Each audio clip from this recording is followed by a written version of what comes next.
في بلوغ الدور النهائي بعد انهزامه امام المنتخب السنغالي ب1-0. هدف جاء عن طريق ساديو ماني في الدقيقة بالضبط من الدقيقة 78 78 للمنتخب السنغالي الذي يبلغ النهائي لثاني مرة بعد نهائي 2022 والتي توج فيها باللقب. إذن لم يتمكن المنتخب المصري أمين من تحقيق الأهم في هذه المباراة، رغم أنه كان نوعا ما حاضر دفاعيا، لكن هجوميا لم يشكل خطر كبير على المنتخب السنغالي. حقا طارق، المنتخب المصري صمد حتى الدقيقة 78، بقي بكتلة منخفضة، أراد أن يلعب أسلوب المرتدات واللعب المباشر على صلاح واللاعب مرموش، لكن قوة المنتخب السنغالي في 1 ضد 1 حتى من جانب التسديدات نقدر نقولوا هي دارت الفارق. لكن فيه نقطة لازم نتكلموا، حتى بمرور المقابلة ما شفناش تلك التغييرات اللي أعطت انتعاش ربما في الوسط الميدان أو الجانب. إذن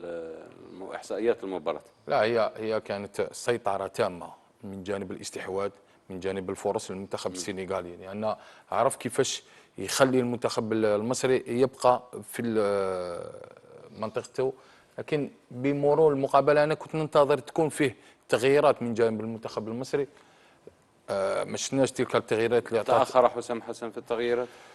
والله كانت ردة فعل بعد تسجيل الهدف، يعني تغييراته كانت كردة فعل ليس لتغيير مجريات المباراة. بعدما تأخر كان ضروري هي بعد تسجيل الهدف شفنا تغيير بالعودة إلى نظام اللعب ب4 مدافعين، خروج رامي ربيعة ودخول اللاعب زيزو.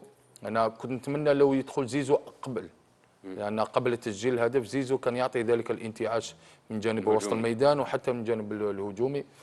في العموم فكرة المدرب هي اللي ربما أنا بالنسبة لي هي اللي تكون أفضل في ذلك الوقت، لأنه هو أدرى بالتغييرات، هو أدرى باللاعبين اللي راح يكونوا. في العموم هارد لك للمنتخب المصري، نتمنى لهم إن شاء الله التوفيق في الأشياء القادمة إن شاء الله.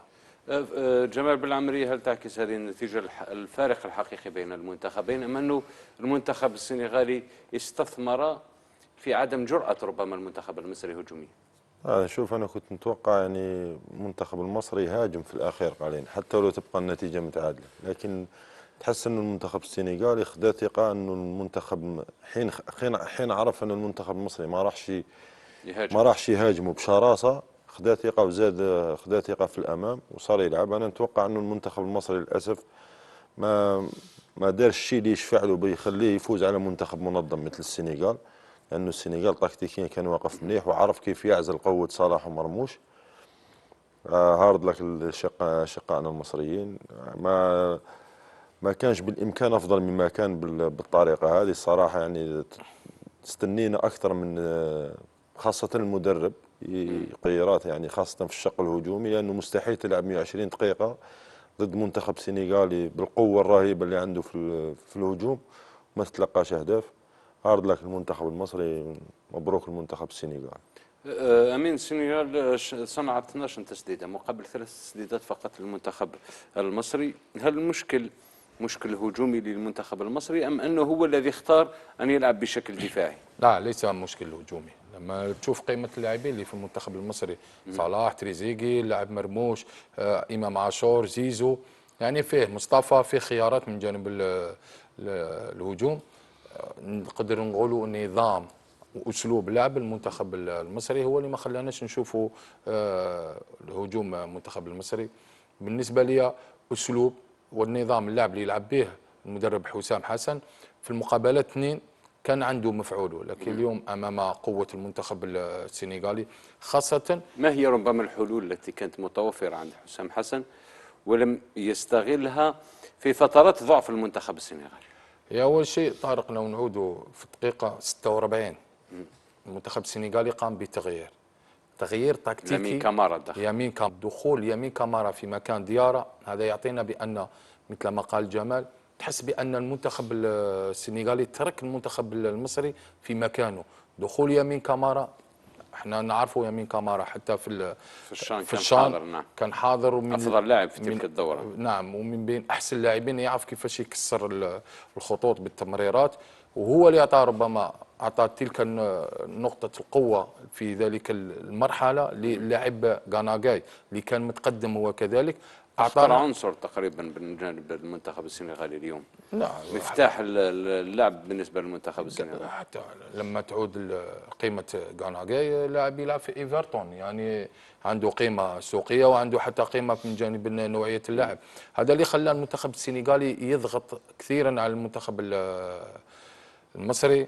في العموم أنا طارق حتى نديروا مصطلح لو، أنا ما نحبش هذا المصطلح لو، حتى لو افتح المنتخب المصري امام المنتخب السنغالي راح تكون قوه كبيره من جانب نعم.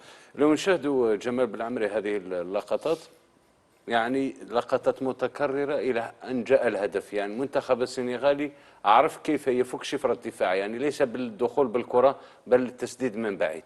لا شوف، هي الدخول كان صعب جدا لانه يلعبوا بخمسه مدافعين قتاليين، يعني دفاعيا يعني لو تقيم دفاع المنتخب يعني المردود الفردي لكل لاعب، يعني قاموا بمباراتهم خمسه مدافعين، لكن المنتخب السنغالي فهم يعني لاعبين على اعلى مستوى، ما نقولش مدرب، لاعبين اللي كانوا في ارضيه الملعب ممزوجين خبره وكل شيء عندهم، يعني عندهم كل شيء، ساديو ماني، لو تشوف ادريس غاناغاي، باب جاي، جاكسون، يعني لاعبين عرفوا فهموا انه ما يقدروش يدخلوا. شوف ممكن 9 الى 10 تسديدات من بعيد، يعني على حارس مثل الشناوي، يعني حارس رائع، لكن عرفوا انه الحل الوحيد هو التسديد من بعيد. والدليل نتيجة المباراة، نتيجة مباراة وطريقة الهدف، يعني لو تشوفي صاروا يشوتوا من أي مكان، في كل يعني مرة في ركنية شاتوا الكرة مرتين، يعني عرفوا أنه الدخول ما راحش نقدروا ندخلوا، هذا الشيء اللي يصنع الفارق في المنتخبات الكبيرة، يعني لاعبين هم اللي يقراوا المباراة في الملعب، وهم يلقاوا الحلول بدون ما يشوف التسديد منين. شوف لو تشوف اللقطات، التسديد اللي جابت الهدف شاتها من 40 متر الأولى اللي قبل هذا. صحيح. وتشوف زي كما قلت لك، يعني هنا كانت بعض الشكوك محمد زكريني فيما يخص هذا الهدف.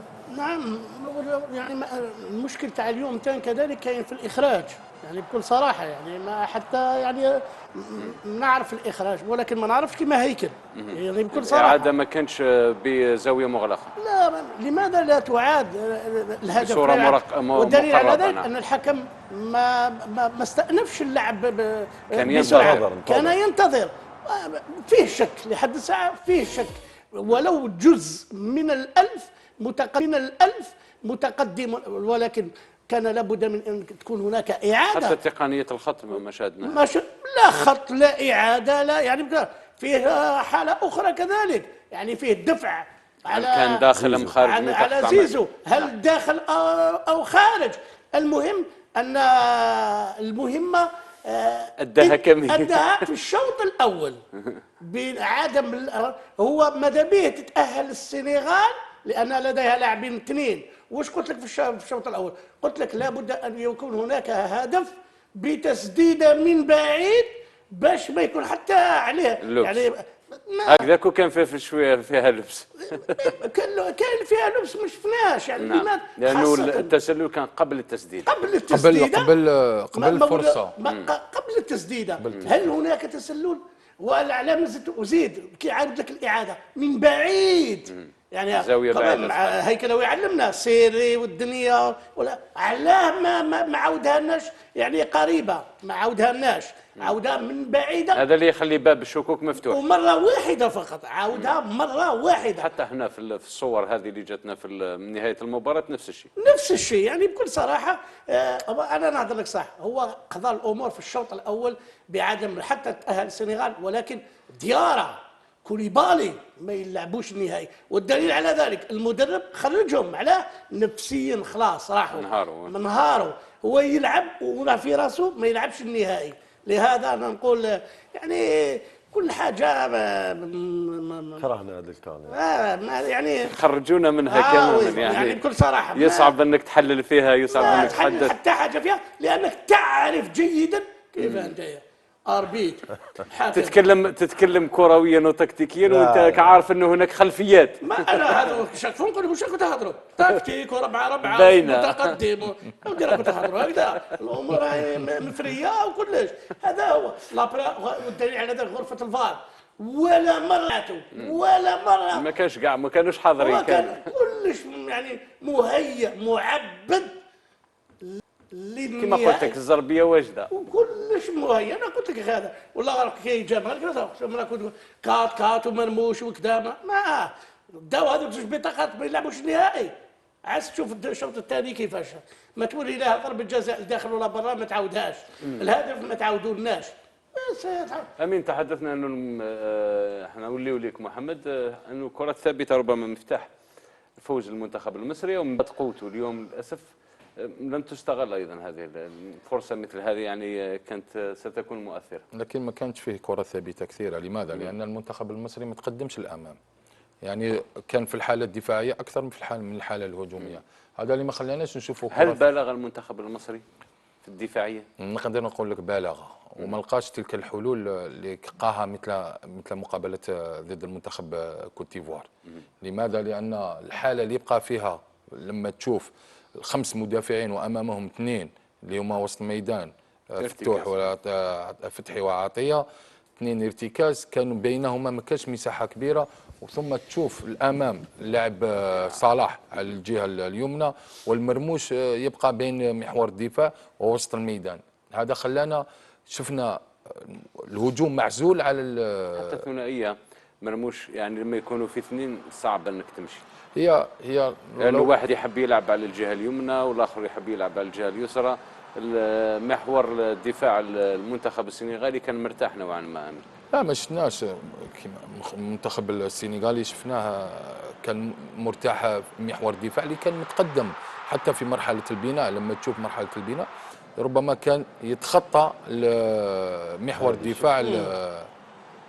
هذه اللقطه اللي تكلمنا عليها. هل هناك تسلل ام لا في هذه اللقطه بالضبط قبل الهدف، قبل التسديده الاولى وقبل التسديده الثانيه هذيك؟ هل هناك تسلل؟ ما جابوها الناس وما هنا الكره في التسديده الاولى، في التسديده الاولى هل هناك لمسه يد ام لا؟ يعني صعيب تشوفها بهذا اللقطه. لا صعيب. كيف نحكمها؟ يلا ركز. احنا في الارض صعيبه تحب تجيبها لي من السماء. كي شوف كي يحاولوا على حاجه يحاولوا على حاجه. لانه يعني حتى كانت هناك مطالبه من لاعبي المنتخب المصري يتحدث في هذه التسديده لما ارتطمت الكره بمدافع المنتخب المصري توجهت هايلك. صعب انك تشدها في الرقم 26. كلش منظم ومخطط ومعبد، مستحيل. الاعاده ما كان. وعلى ما تديروش الخطوط تاع التسلل. هذه ابسط شيء. علاش الحاكم ما حبش يستأنف اللعب بعد الهدف؟ لانه كان ينتظر هل هناك شيء. لماذا لم تكن هناك اعاده على التسلل؟ لماذا هاوليك اللاعبين المصريين يطالبوا بلمسه يد هنا؟ لانه الكره لما ارتطمت بصح احنا ما شفنا والو. هما في الميدان يشوفوا. لماذا؟ لانها لا توجد اعاده. الاخراج يعني كيفاش يقولوا مسير. الاخراج مسير كذلك. للاسف هذه البطوله كما قال جمال كرهوا لنا في هذه، ونعود يصعب الحديث حتى عن الامور التكتيكيه والكرويه، لكن لا باس ان نواصل الحديث عن هذه المباراه. كانت مغلقه جمال تكتيكيا ام انها؟ شوف انا نظن انه اللي خلى سيروره المباراه بالطريقه هذه انه المنتخب المصري بالغ في احترامه للمنتخب السنغالي كثير. اوكي الشوط الاول مر بالطريقه هذيك، ما كانش لازم يدخلوا الشوط الثاني بالطريقه نفسها.